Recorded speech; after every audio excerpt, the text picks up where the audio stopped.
Vamos abrir as nossas Bíblias em 1 de Pedro, capítulo 4, versículos 12 até ao versículo 19.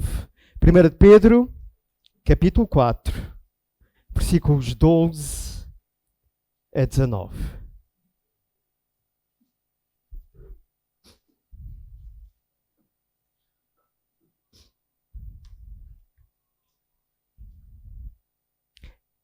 Amados, não estranheis o fogo ardente que surge no meio de vós, destinado a provar-vos, como se alguma coisa extraordinária vos estivesse acontecendo.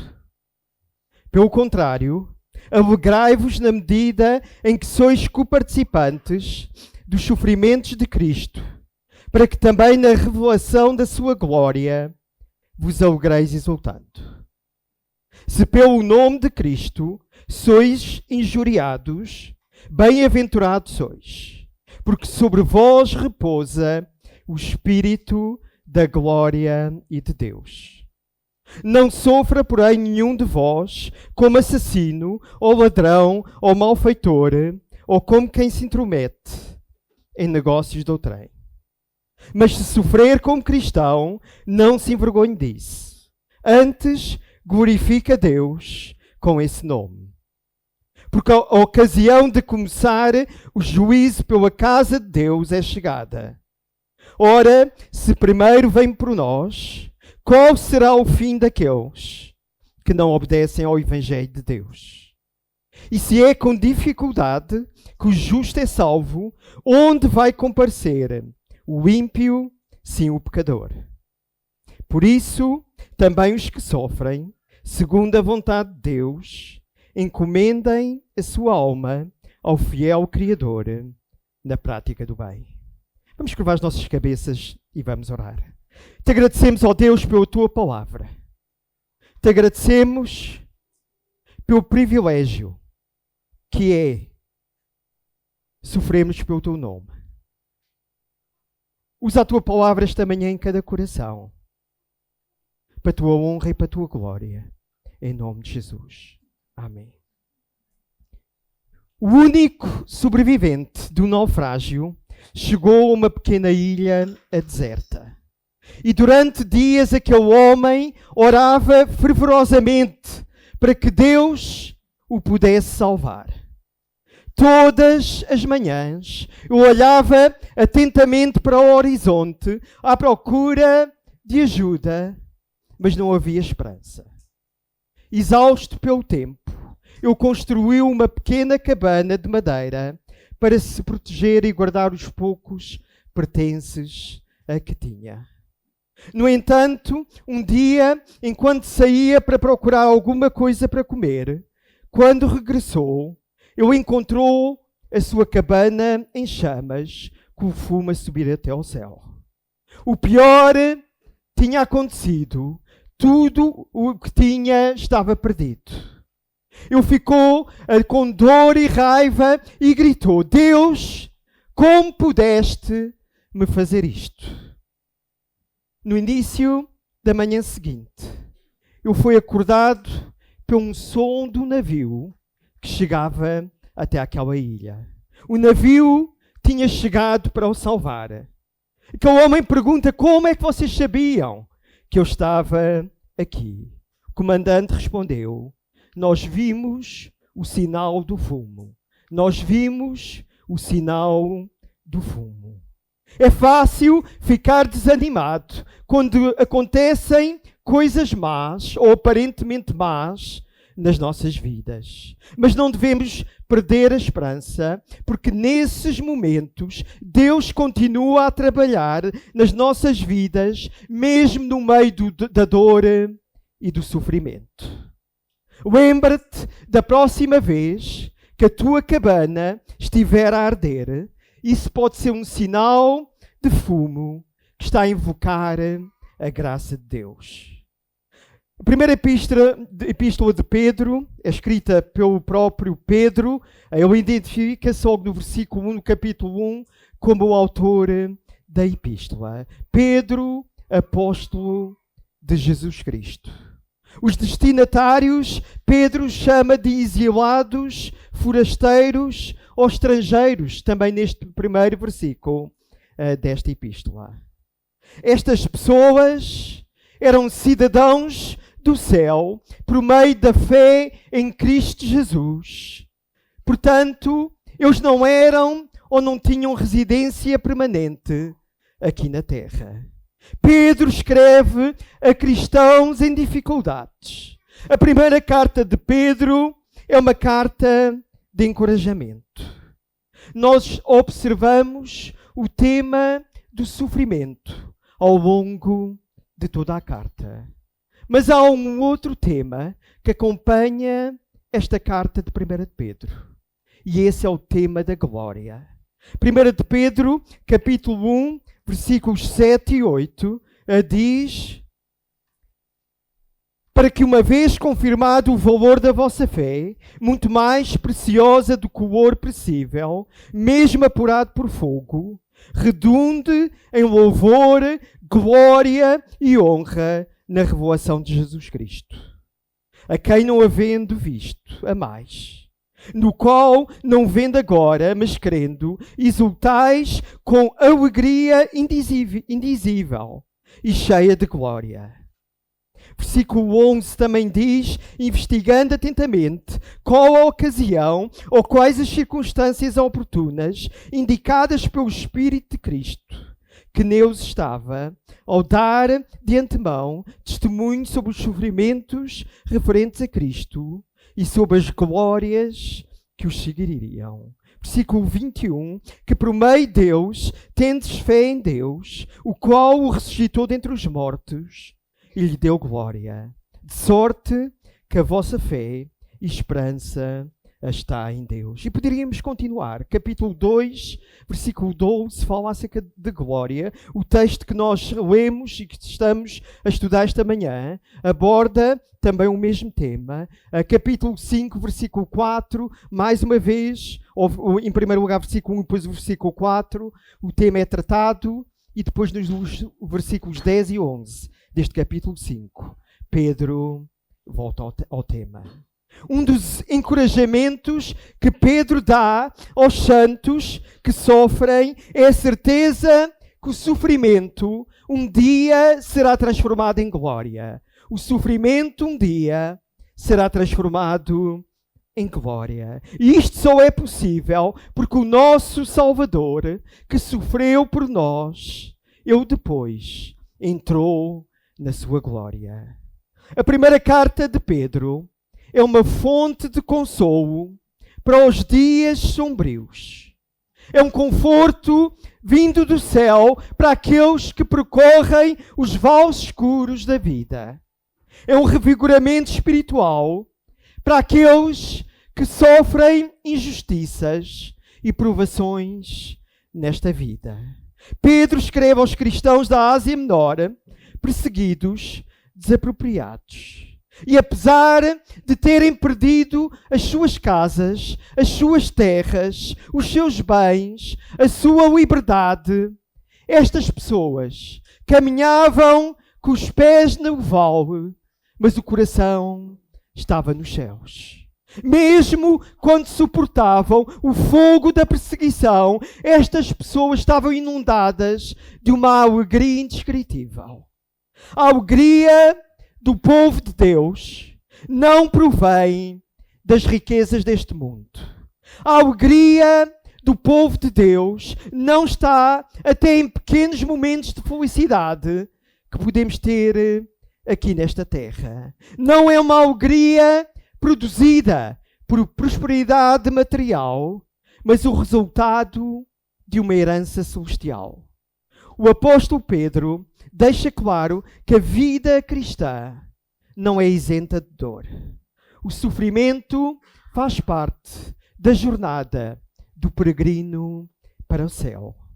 Querido irmão, querida irmã, muitos de vocês são imigrantes, vivem num país estrangeiro, tal como eu estou agora a servir ao Senhor numa outra nação.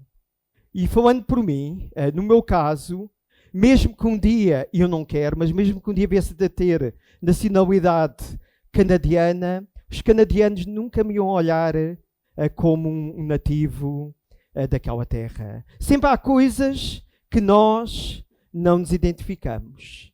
Sempre na nossa pronúncia vai ser notado que nós não nascemos naquela nação. Por outro lado, já estou lá há 4 anos e sempre que venho a Portugal vejo que coisas mudaram.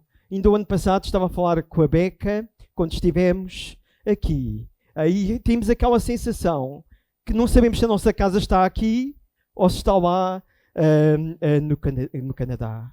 Na verdade, a nossa pátria não está aqui. Nós somos estrangeiros e forasteiros aqui. Aqui nós não temos uma pátria permanente. Nós estamos a caminho da nossa pátria celestial. A nossa pátria está nos céus. A nossa herança está nos céus. E nesta jornada para o céu, teremos de suportar o fogo da perseguição.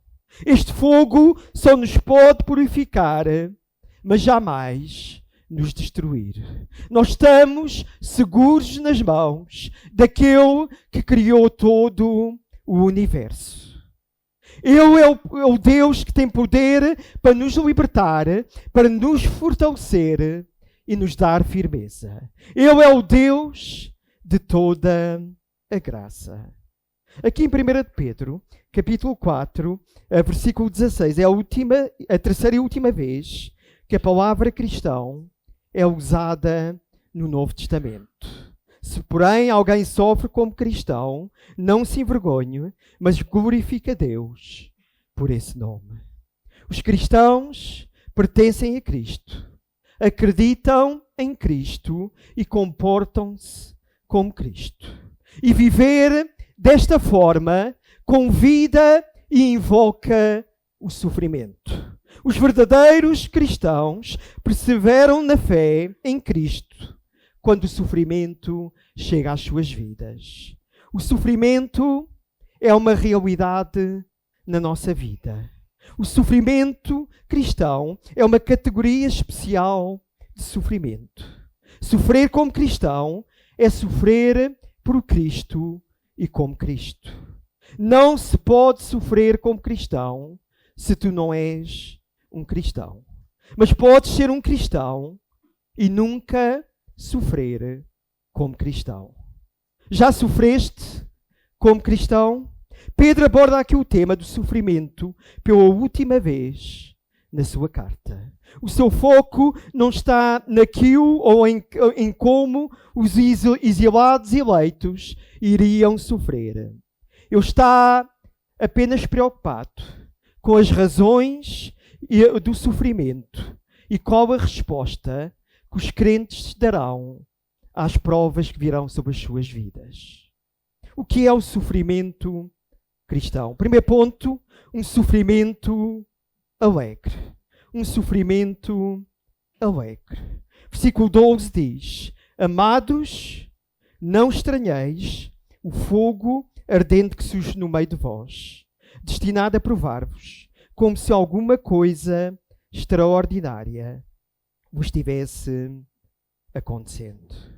1 de Pedro 4:12 introduz uma nova secção na carta e Pedro inicia com uma palavra ou um termo de afeto. Amados. Pedro vai confrontar aqueles crentes com a dura realidade do sofrimento cristão, mas eles não sofrem porque não são amados. O apóstolo amava aqueles santos, mesmo sem os ter conhecido. Mas o Senhor conhecia-os e amava-os. Então, neste espírito de amor, o tom de Pedro vai se intensificar nos versículos 12 e versículo 13. E ele dá 2 instruções aos cristãos que sofrem. Em primeiro lugar, não se surpreendam. Não se surpreendam. A perseguição religiosa era comum entre o povo judeu, mas pode ter sido uma surpresa para os crentes gentios que estavam realmente dispersos por aquelas igrejas. A perseguição não é algo estranho na vida cristã. Ao longo de toda a história da Igreja Cristã, o povo de Deus tem sofrido nas mãos de um mundo ímpio. Alguns crentes podem realmente ter aderido, e alguns comentaristas pensam assim, a uma forma antiga de teologia de prosperidade que garantia saúde e riqueza. O crente deve compreender que o sofrimento faz parte da nossa vida. Amados, não estranheis o fogo ardente que surge no meio de vós. O crente tem de esperar por provações. 2 Timóteo capítulo 3, versículo 12 diz: quem quiser viver piedosamente neste mundo será perseguido.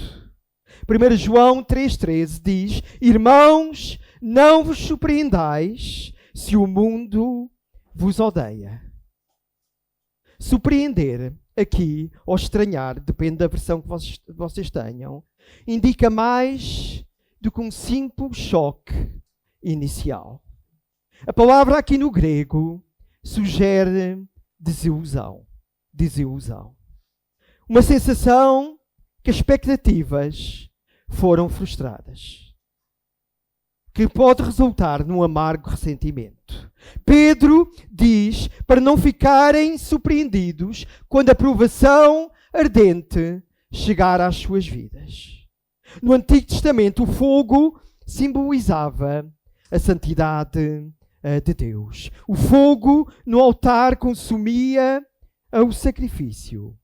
Mas Pedro, aqui, vê na imagem do fogo um processo de refinamento e não de julgamento divino.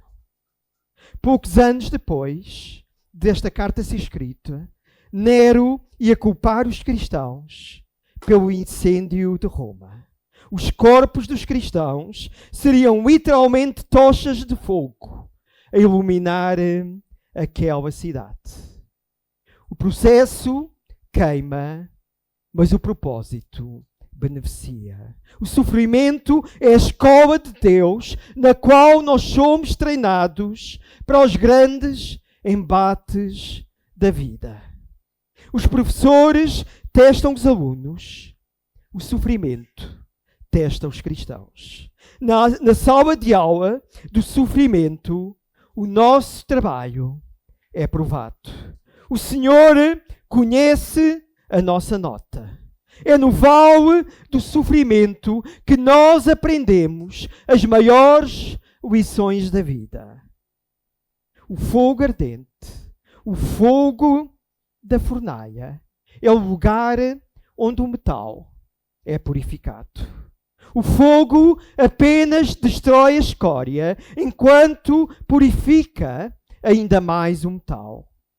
O salmista, no Salmo 66, versículo 10, diz: porque tu, ó Deus, nos provaste, tu nos testaste como se prova a prata. Deus quer remover as impurezas da nossa vida. Satanás queria destruir Jó com sofrimento, mas Deus queria revelar a sua soberania. O diabo tenta, mas Deus prova. O diabo tenta-nos para destruir, mas Deus prova-nos para purificar as nossas vidas. Provações ardentes poderão vir para nos testar. Não penses, nem ajas como se algo estranho ou como se Deus estivesse a ser injusto para contigo. O sofrimento cristão é um convidado e não um estranho indesejado. Só se sabe no que realmente se acredita quando a nossa fé está em jogo. Só se sabe quão profundas são as raízes quando o vento começa a soprar. Só se sabe quão forte é a âncora quando a tempestade chega à nossa vida. O Senhor envia sofrimentos para o nosso bem e para a sua glória. Romanos 8:28 diz: e sabemos que todas estas coisas contribuem para o bem daqueles que amam a Deus, daqueles que são chamados segundo o seu propósito ou segundo o seu decreto. Não vos surpreendais. A segunda instrução é: não estejam tristes. Não estejam tristes. O versículo 12 é uma proibição, mas o versículo 13 é uma exortação. Diz o versículo 13: pelo contrário, alegrai-vos na medida em que sois coparticipantes dos sofrimentos de Cristo, para que também na revelação da sua glória vos alegreis exultando. Aqui está o paradoxo da vida cristã. O mundo jamais consegue compreender como em circunstâncias difíceis podem produzir uma alegria intensa no povo de Deus. Porque o mundo nunca experimentou a graça de Deus nas suas vidas. Tiago 1:2 diz: considerai isto motivo de grande alegria, meus irmãos, quando passardes por várias provações. É assim que os crentes devem responder no sofrimento. Mas porquê se alegrar? Versículo 13 responde: alegrai-vos na medida em que sois coparticipantes dos sofrimentos de Cristo, para que também na revelação da sua glória vos alegreis exultantes. Sofrer como cristão é partilhar dos sofrimentos de Cristo. Sofrer para o crente significa comunhão com Cristo no presente. Cristo está conosco mesmo na fornalha da aflição, tal como esteve com os amigos de Daniel. Ele é o quarto homem que anda conosco, que está ao nosso lado, que caminha ao nosso lado no momento da aflição. Ele é o homem, o quarto homem que atravessa o fogo e nos livra da morte. Isaías 41:10 diz que Ele está conosco e nos segura pela mão. Nunca a presença de Deus foi tão doce como nos momentos de provação. Jesus prometeu estar conosco todos os dias da nossa vida. Nunca te abandonarei, nunca te deixarei, nunca jamais te abandonarei. Deus realmente não nos poupa do sofrimento, mas Ele está conosco nas noites escuras da nossa alma. Ele está ao teu lado quando tu atravessas o vale da sombra da morte. Por outras palavras, os cristãos que sofrem não precisam de experimentar realmente o céu para realmente experimentar a glória de Deus. Através do Espírito Santo, eles podem ter um pouco dessa glória agora. Isto explica como os mártires da igreja cristã conseguiam cantar louvores a Deus enquanto estavam acorrentados e enfrentavam as fogueiras.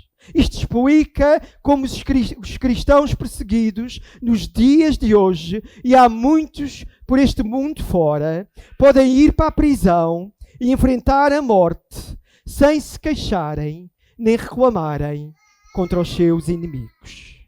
Para o crente, sofrer significa partilhar da glória futura. Deus não apenas substitui o sofrimento pela glória, mas Ele vai transformar o sofrimento em glória.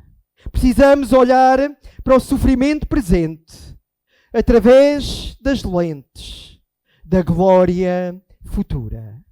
O caminho para a glória é estreito.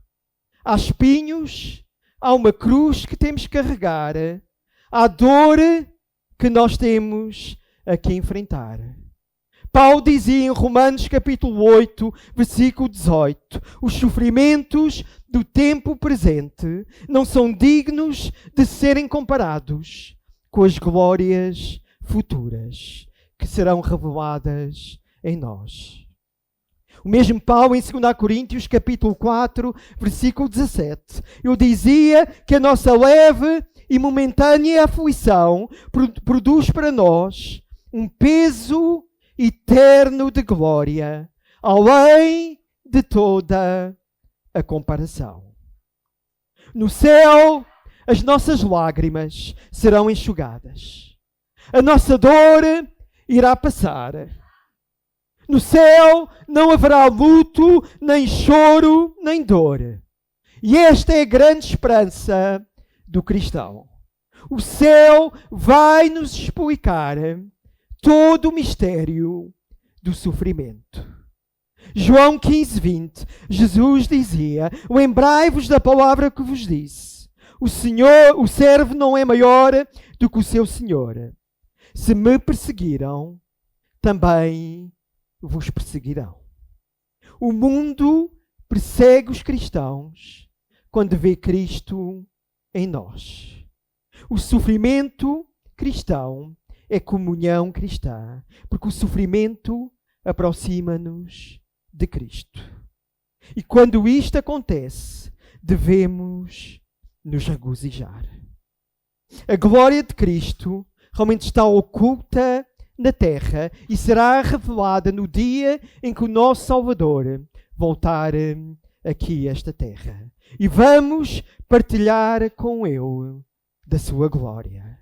Romanos 8,17 diz que somos herdeiros de Deus e co-herdeiros com Cristo. Se com Ele sofremos, também seremos glorificados.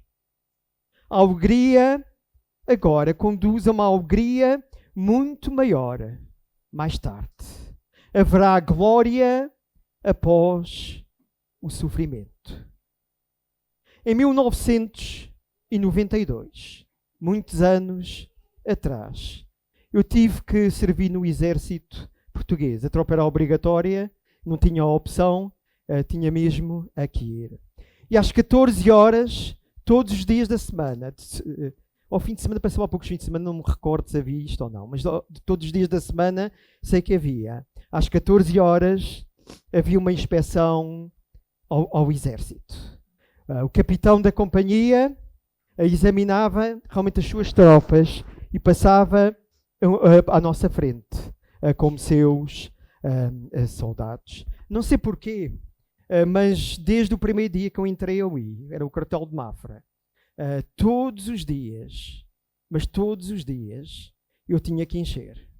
Eu chegava ao pé de mim, eu tentava encontrar alguma coisa, às vezes uma pequena rugazinha, quase não se notava, e eu dizia: Senhor Trancoso, vai ter que encher. Um dia eu esmerei-me. As botas brilhavam, quase que se via o meu rosto nas botas. Não havia qualquer ruga em mim. E eu paro à minha frente. Fica um minuto a olhar-me de cima para baixo. E fica ali a olhar sem saber o que é que havia a dizer. Passado alguns segundos, ele vira-se para mim e diz: Senhor Trancoso, vai ter que encher porque está muito aprumadinho. Mas sabem, vai haver uma inspeção final que um dia o Senhor vai fazer ao seu exército. E nessa inspeção final, o Senhor não vai procurar perfeição na tua vida, mas Ele vai olhar para o rumo que a tua vida tomou. Tu não és perfeito, mas tu podes ser bom e fiel. O servo bom e fiel vai ouvir estas palavras do seu Senhor. Muito bem, bem está, servo bom e fiel, sobre o pouco foste fiel, sobre o muito te colocarei. Entra no gozo do teu Senhor. Segundo ponto, um sofrimento justo. Um sofrimento justo. Sofrer como cristão é sofrer pelas razões acertas. O versículo 14 diz: se pelo nome de Cristo sois injuriados, bem-aventurados sois, porque sobre vós repousa o Espírito da glória e de Deus. Este versículo apresenta realmente um exemplo específico do sofrimento cristão. Aqueles crentes ainda não estavam realmente a sentir a perseguição física. Havia abuso apenas verbal. Mas era mais do que realmente as pessoas falarem mal deles. O termo aqui insultado significa proferir palavras de desrespeito e desonra. O termo é usado em Marcos capítulo 15, versículo 31 e 32, quando as multidões zombavam de Jesus na cruz do Calvário. O cristão é atacado não somente pela oposição e pela espada do mundo, mas também pela língua do mundo ímpio. A língua é como fogo e como veneno. Pode-se matar alguém, tirando-lhe a vida ou destruindo o seu nome. Os cristãos serão injuriados e repreendidos por causa do nome de Cristo. O mundo insulta os cristãos por causa de Cristo, mas o Pai abençoa os cristãos por causa de Cristo. Se pelo nome de Cristo sois injuriados, bem-aventurados sois. Eu sei que vocês tiveram ou ainda estão a ter uma série de pregações no Sermão do Monte.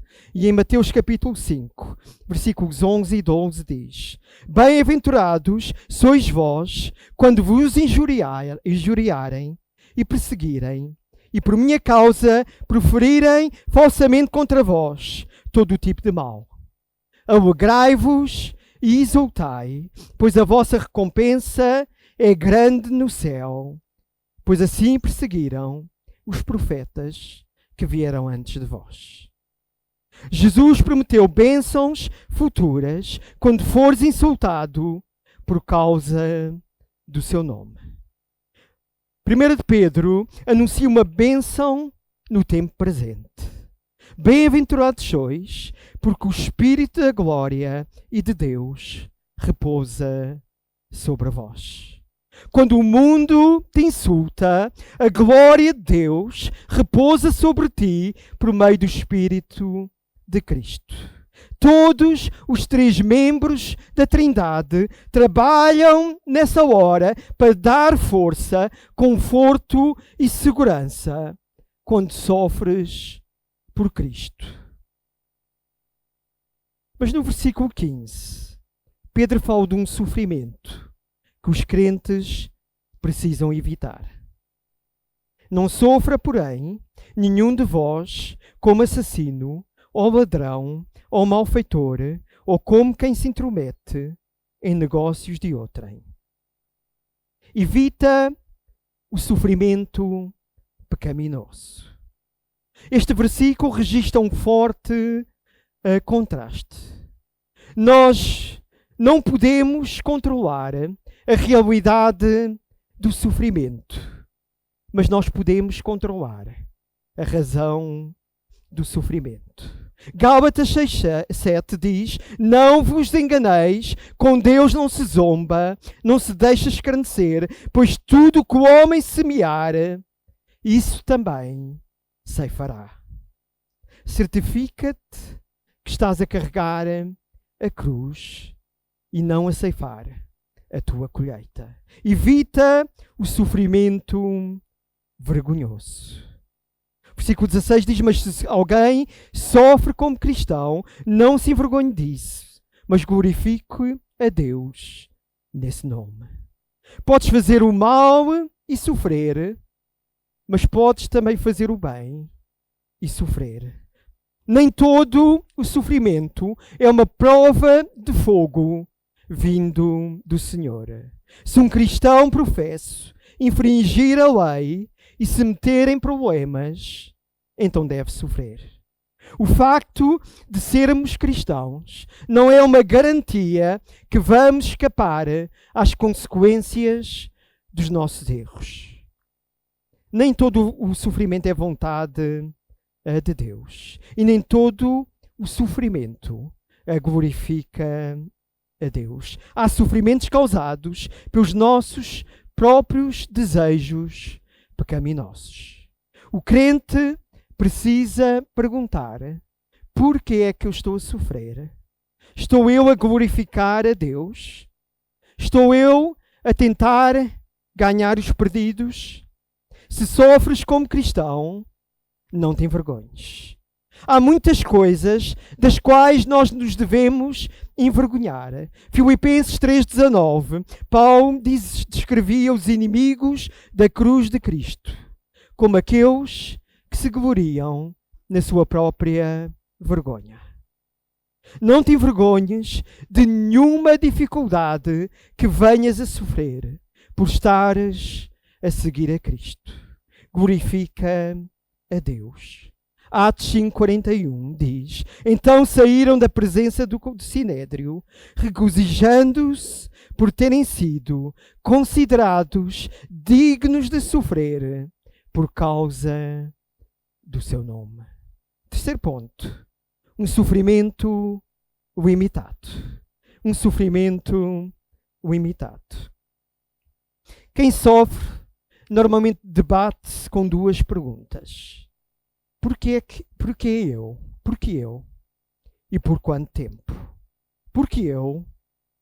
E por quanto tempo? E Pedro começa a abordar ambas as perguntas nos versículos 17 e versículo 18.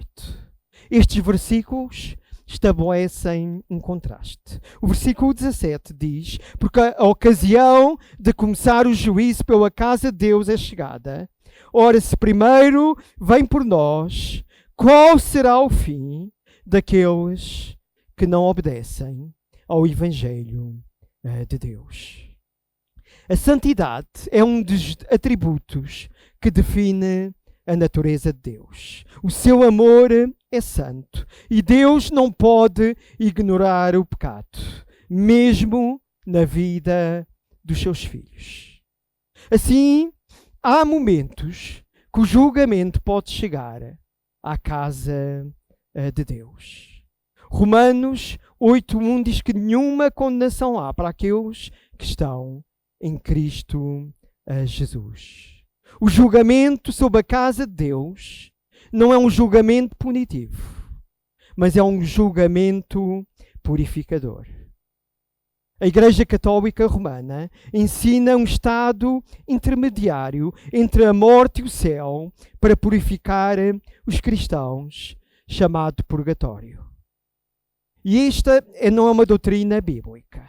O processo de purificação de Deus sobre a sua Igreja acontece agora nesta vida. O Senhor usa o sofrimento para limpar a sua casa e purificar os seus filhos. Eu estou a pregar no Salmo 119, atualmente lá no Canadá, uma série de 22 sermões neste Salmo. O Salmo 119, versículo 67 diz: antes de ser afligido, eu me desviava, mas agora guardo a tua palavra. Alguns versículos depois, versículo 71 deste Salmo, diz: foi bom para mim ter sido afligido para que eu aprendesse os teus estatutos. O versículo 17 pergunta porque é tempo de começar o julgamento pela casa de Deus, e se começa por nós, qual será o fim daqueles que não obedecem ao Evangelho de Deus? O julgamento começa pela casa de Deus, mas ele prossegue para aqueles que não obedecem ao Evangelho de Deus. Pedro argumenta do menor para o maior. Se os cristãos sofrem agora, o que é que vai acontecer aos não salvos? Um comentarista, comentando este versículo, dizia que os crentes pagam com dinheiro os incrédulos vão pagar um dia com cartão de crédito. O versículo 18 diz: e se o justo mal se salva, que será do ímpio e do pecador? Mal se salva significa com dificuldade. Atos 14, 22 diz: é por meio de muitas tribulações que importa que devemos entrar no reino de Deus. Se o caminho para o céu é difícil, quão severo será o castigo dos ímpios.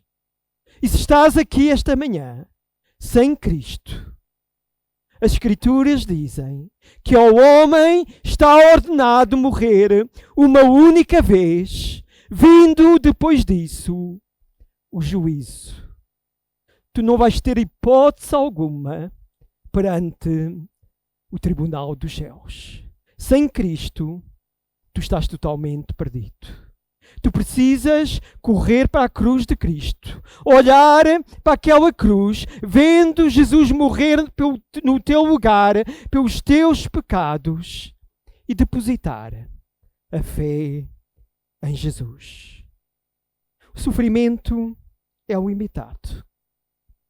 Mas deixa-me ser sincero contigo esta manhã. O teu casamento pode nunca vir a melhorar. O teu prognóstico de recuperação de uma doença pode nunca vir a acontecer. A tua reviravolta financeira pode nunca ocorrer. O teu sofrimento por fazeres aquilo que é certo pode nunca diminuir. Mas se és salvo, ainda tens uma razão para te alegrar. Nós nos alegramos porque sabemos que o sofrimento está limitado a esta vida. 2 Coríntios 4, 16 a 18, Paulo dizia: por isso não desanimamos, embora o nosso homem exterior se vá desgastando. O nosso homem interior será renovado dia a dia. Porque esta leve e momentânea aflição nos prepara um peso eterno de glória que ultrapassa toda e qualquer comparação. Enquanto não olhamos para as coisas que se veem, mas para as coisas que não se veem. Porque as coisas que se veem são passageiras, mas as que não se veem são eternas. Eu sei que a nossa hora está avançada e vamos já para o quarto e último ponto. Um sofrimento firme. O que fazer, entretanto? O que fazer, entretanto? Versículo 19. Por isso também, os que sofrem, segundo a vontade de Deus, encomendem a sua alma ao fiel Criador na prática do bem. Este versículo é a conclusão de toda esta passagem. É também um resumo de tudo o que Pedro está a ensinar nesta sua primeira carta acerca do sofrimento a cristão. Quando sofremos na vontade de Deus, podemos entregar as nossas vidas aos cuidados do nosso Deus. Quando sofremos na vontade de Deus, podemos entregar as nossas vidas aos cuidados de Deus. A palavra entregar no grego é um termo bancário que significa depositar para poupança. Depositar para poupança. É claro que quando depositamos a nossa vida no banco de Deus, vamos receber sempre dividendos eternos pelo nosso investimento. Sofremos segundo a vontade de Deus. O teu sofrimento não é um sofrimento acidental que acontece por acaso. Nada acontece fora do plano, do propósito e do prazer de Deus. quando José lá no Egito fala com os seus irmãos, ele diz: quanto a vós, intencionaste o mal contra mim, mas Deus transformou-o em bem. Se é a vontade de Deus que sofras, confia a tua vida nas mãos de Deus. Deus é o Criador fiel. Aqueles que sofrem segundo a vontade de Deus, confiem as suas almas nas mãos do Criador fiel. Queridos irmãos, eu estou a servir ao Senhor numa nação que vive em densas trevas. Nós estamos, provavelmente, a viver os dias mais negros da história do Canadá. Este ano, ou há poucos dias, foi decretado, já se falou há muito tempo, mas há poucos dias foi decretado uma lei que é conhecida pela Lei C9. Esta lei decreta que certas passagens das Escrituras, nomeadamente o Levítico, Deuteronômio, Romanos e outras passagens, sejam proibidas de ser pregadas nos púlpitos das igrejas do Canadá e serem compartilhadas nas redes sociais. Quem infringir a lei vai realmente levar pesadas multas e, em caso de reincidência, pode sofrer penas de prisão. Ainda a lei estava em projeto o ano passado e nós, na nossa reunião de direção de igreja, já falávamos que íamos ficar firmes e vamos pagar o preço. Não vamos deixar de pregar todo o conceito de Deus para a igreja da Olivete. E estamos a pregar dentro de portas e fora de portas. Quase todas as quintas-feiras, só quando o tempo não permite, mas quase todas as quintas-feiras estamos na porta do metro a pregar o Evangelho, sem medo, porque sabemos que a entrega as suas vidas nas mãos do Criador não tem que temer. Sempre que vamos para aquela estação, nós sabemos que vamos voltar para as nossas casas com histórias engraçadas e outras não tão engraçadas para contar às nossas esposas. Porque sempre que vamos ali, nós somos caluniados, nós somos insultados, já fomos ameaçados várias vezes fisicamente e até uma vez fomos ameaçados de morte. Um homem de origem hispânica, um dia, estava tão enfurecido por nós realmente por nós termos mencionado o termo pecador ao pregarmos o Evangelho, que eu queria realmente bater num dos nossos homens. E não sei como é que Deus me deu as forças, mas eu consegui parar aquele homem. E uma semana mais tarde, não sei o que é que aconteceu, nós não sabemos. Aquele homem chegou outra vez ali. Eu vinha lá todas as semanas para se meter connosco. Mas aquele homem veio mais uma vez, mas totalmente mudado. Ele chegou à nossa beira a pedir perdão. E hoje está totalmente sensível ao Evangelho. Não tomou uma decisão, mas é alguém que está-nos a fazer muitas perguntas sobre o Evangelho. Nós sabemos realmente que o nosso dever é cumprirmos a vontade de Deus, independentemente do sofrimento. O sofrimento é o caminho para a glória. É uma oportunidade para sermos abençoados e para glorificar a Deus. O sofrimento é uma oportunidade de entregarmos as nossas vidas nas mãos de Deus para fazermos o bem aos outros. Gálatas 6:9 diz: e não nos cansemos de fazer o bem, pois no tempo certo colheremos se não desistirmos. 1 Coríntios 15:58, Paulo dizia: portanto, meus amados irmãos, sede firmes e inabaláveis, sempre abundantes na obra do Senhor, sabendo que no Senhor o vosso trabalho não é vão. Hebreus capítulo 6, versículo 10, o autor aos Hebreus diz que Deus não é injusto a ponto de esquecer o vosso amor e o que demonstraste pelo seu nome ao servir os santos, como ainda fazeis. Nunca te esqueças, no meio do sofrimento, no meio da fornalha, Deus está sempre contigo. E no seu tempo, se for a sua vontade, Ele te irá a libertar. E se não for, nós estaremos com Ele no céu, onde não há mais sofrimento. Quero terminar com uma história. E o Mário sabe que eu termino sempre as pregações com uma história. E esta é uma história verídica que está por trás de um hino que todos vocês conhecem. Este hino diz: estou seguindo a Jesus Cristo, deste caminho eu não desisto, não volto atrás, não volto atrás. Esta história conta-nos um testemunho poderoso que todos os cristãos precisam de conhecer. O hino tem origem na Índia. A letra provém das últimas palavras de um homem que chamava-se Nokseng.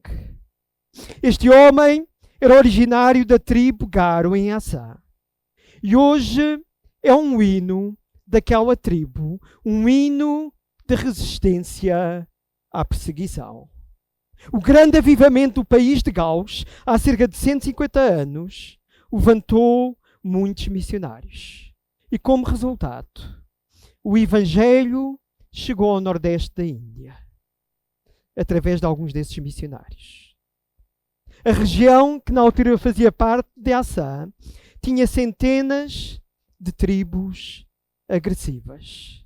E apesar da forte oposição, os missionários partilharam o Evangelho com essas tribos.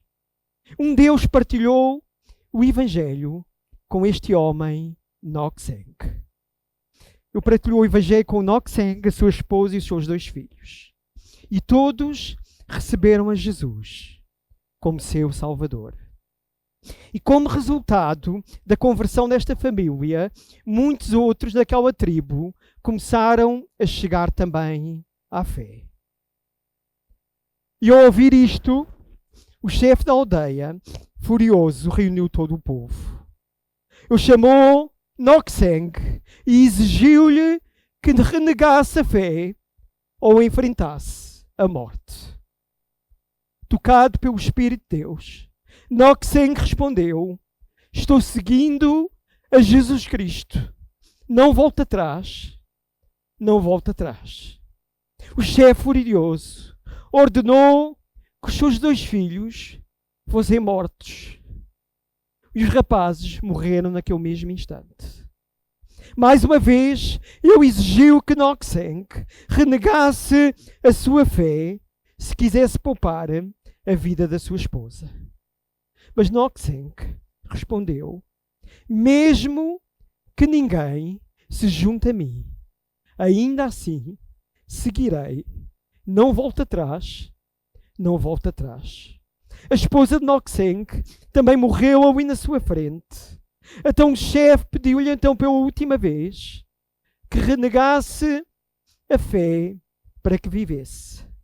Nokseng disse alegremente estas palavras finais: a cruz diante de mim, o mundo atrás de mim, não volto atrás, não volto atrás. Eu fui morto imediatamente, como o resto da família, mas esta situação trágica levou um avivamento em massa em toda a aldeia, a começar pelo próprio chefe. Incomodado com aquela situação, eu não parava de pensar nas palavras de Nokseng.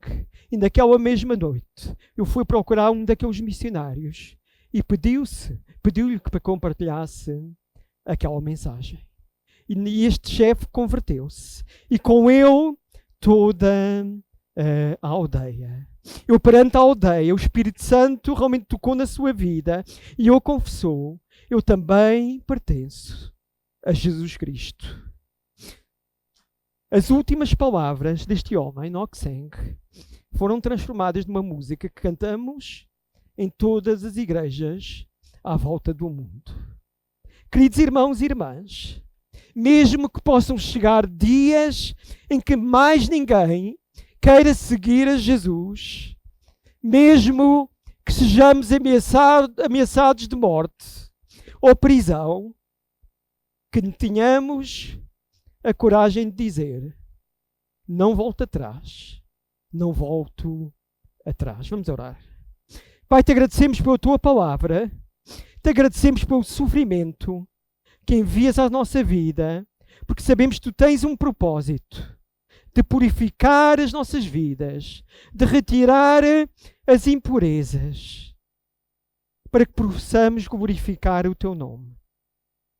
Ajuda-nos a encarar o sofrimento da perspectiva certa.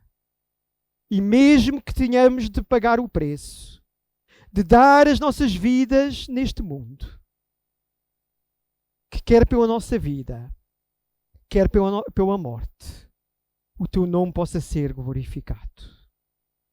Em nome de Jesus oramos. Amém.